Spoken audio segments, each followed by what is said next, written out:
Hi everybody! Today's video is all about sewing for Christmas. So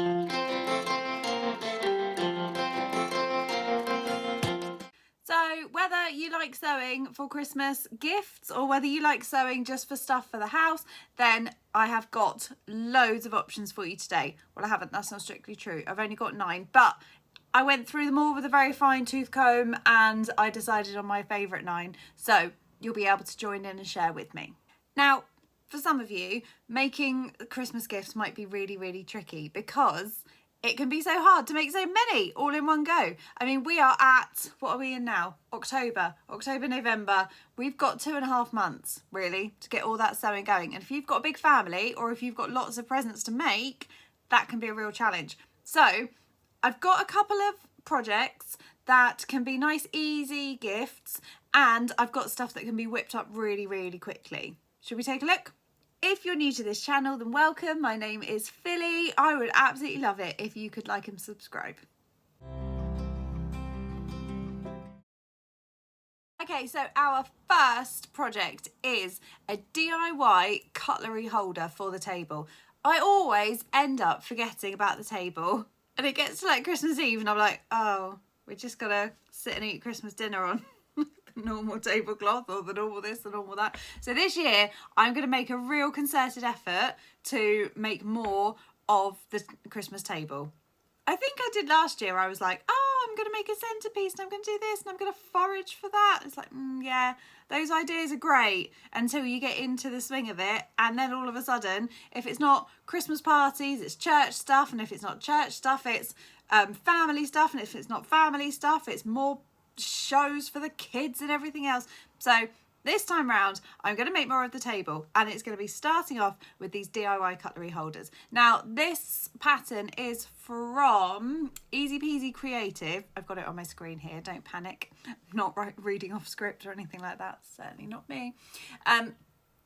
This is from Easy Peasy Creative and it is so simple. It's just a couple of bits of fabric sewn together and it will make all the difference to your table. They look really, really easy to make and they look really cute. If you really fancied going proper swish, you could always embroider initials on the top of them for placemats as to where people are going to sit. That would be really cute. Or if you've got like a cry cut or a silhouette like I've got, you can use the vinyl as well. Project number 2 comes from a company called Pin Cut Sew. Is that the right order? Pin Cut Sew Studio. Very good. It is a book sleeve. Now, book sleeve in 3 different sizes. So you could make them for iPads, you could make them for Kindles, you could make them for books, you could make them for all sorts of things. And they are so handy to have. I've got a bit of an obsession about reading at the moment. You know, when you go on Bookstagram and you look at all the different books and you're like, oh my days, I absolutely need all of those books. You don't need them. And yet I've bought them and now I've committed to reading them. Plus I'm doing a new course, which means that I've got to do loads of reading for that as well. These book sleeves are going to be ideal for me. I always find that I end up bashing the corners or stuff just, it's a right nightmare keeping all my books in check. So having the book sleeves will be really useful, especially in the different sizes as well. This one shows you how to make them in the video form, which if you ask me, I always prefer visual learning. So when it comes in a video, I'd much rather it. You can buy the sewing pattern as well, which is an extra $4, but I mean, just follow the video, you'll be fine.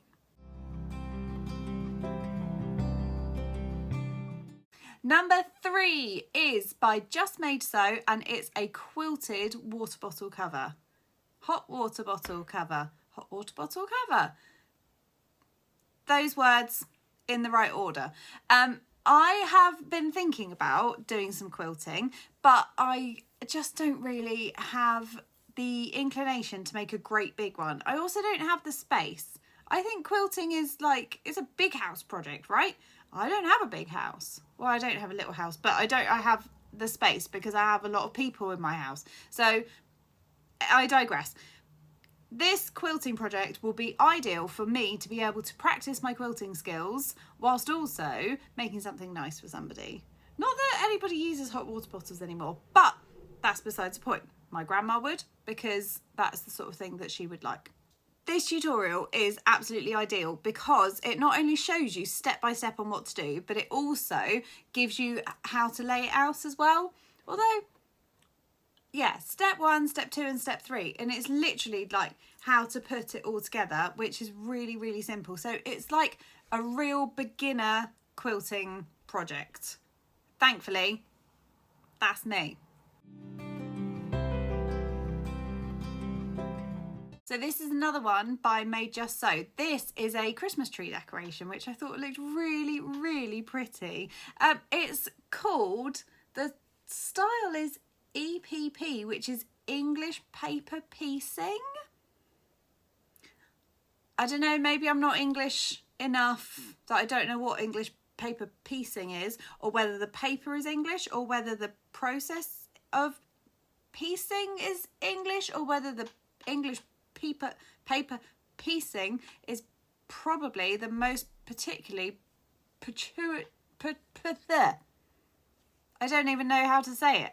In short, I don't know what English paper piecing English paper piecing is. So it'll be a nice thing to learn. But the actual decorations look really, really pretty, and I think they'd be lovely. So we always make presents for everyone in the church each year. So I say each year, all the years that we've been going to this church. So it'll be really nice to give them just like a little something. And I reckon, looking at the tutorial, it looks pretty quick to make up. So if I can like get the hang of it and get the knack, and like maybe get the kids into some sort of like, you know, little industrial cottage style, what do they call it? Cottage industry, that's the word I was looking for. Then I reckon I'll be able to make like 50 of them and it'll be fine. Here's hoping. I will need to find some Christmas fabric. Pop some comments below if you know where there's some nice Christmas fabric, but that's not too expensive.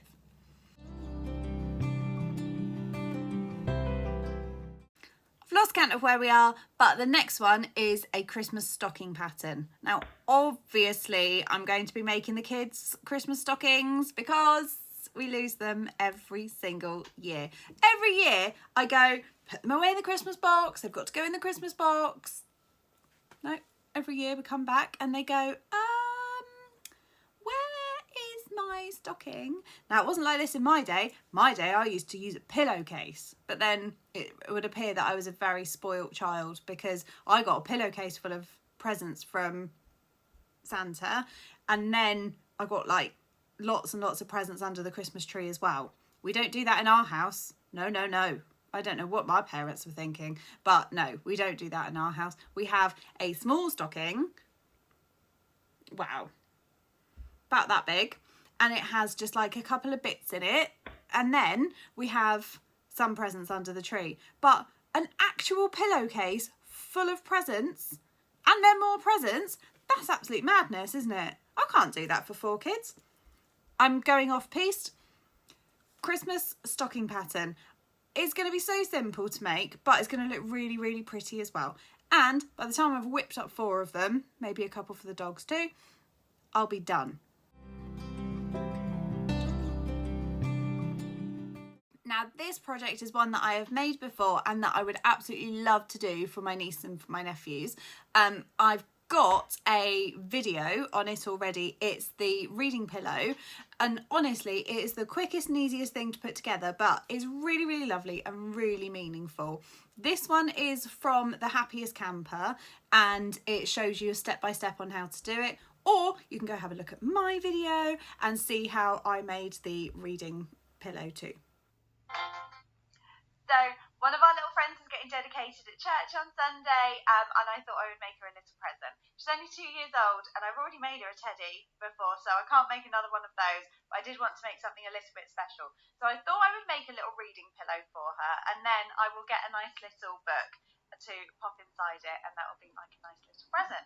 But of course, I can't make anything without bringing you guys on the journey. So, would you like to know how to make a reading pillow? Let's go! this one's another one from Apple Green Cottage, and it's just a really simple Christmas gift bag. Like I said, for people that don't want to necessarily make things for people, you can always just make the wrapping, right? Surely that's nice and easy. These bags will whip up in no time at all, and they will make use of any of your odds and ends that you've got left over. Especially if you have a look in the pictures, you've got some that have different blocks of colour, and you could easily use that. And then all the scraps that you don't have from that, you can make for the quilted hot water bottle. Oh, zero waste Christmas. Here we come.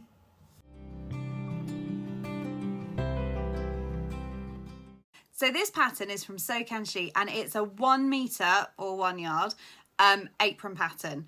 I love the idea of making an apron. I made one for my mother-in-law before, and it was a, what sort was it?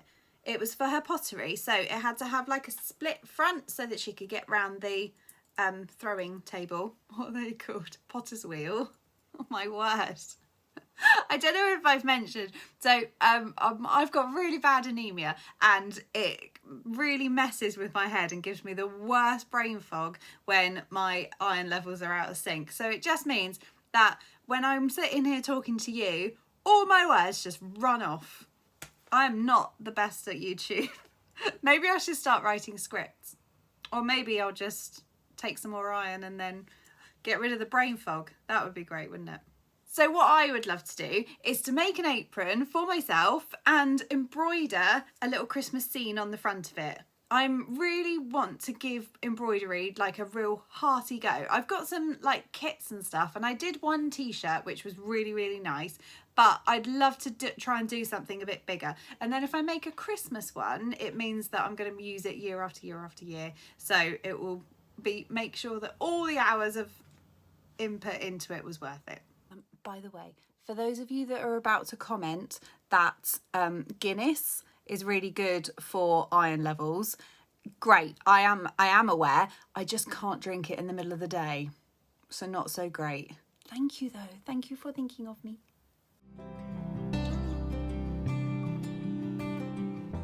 And the final one that I will definitely be making for me and for my girls are these reusable makeup remover pads. We get through them so much. I just cut up an old microfiber fleece blanket, and I cut them into circles, and we've been using those for toner and for cleanser and stuff like that. But I think that even those are now starting to get to the point where they've been overused. So making some more and making them pretty like these ones would definitely be useful.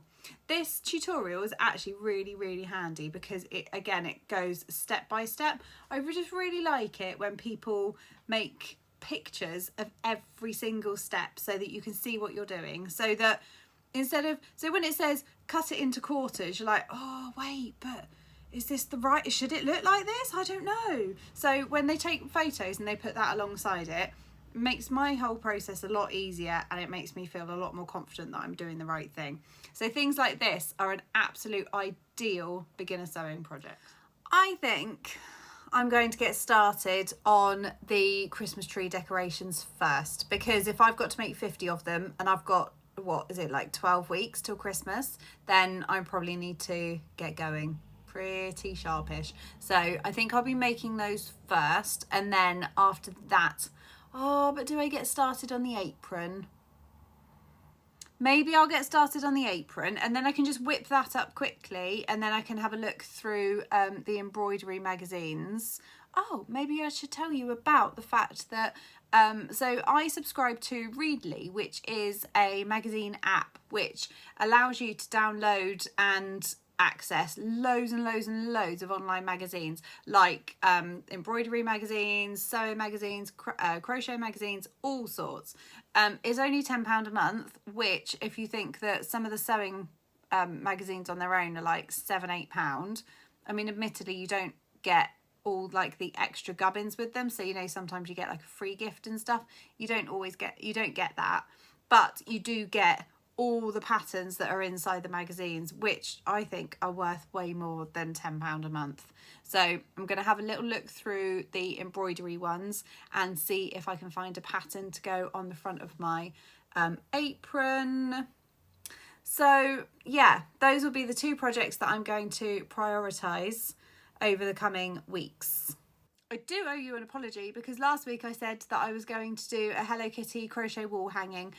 I have got it started, but I have not got it finished, which means that I can't video the whole process because there's nothing to video at the end. If you would like the free pattern, then I'll be putting it up on my website in a couple of days, which is createandcreate.uk.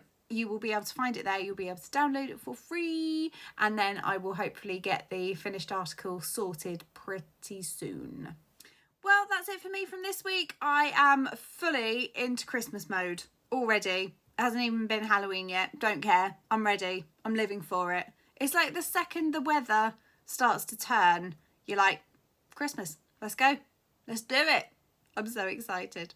Anyway, I will see you guys next week. Have a little look at those projects. You'll find all the links down below in the comment section or near the comment section, and you can have a look. Let me know what your favourite ones are, and I will see you next week. Bye.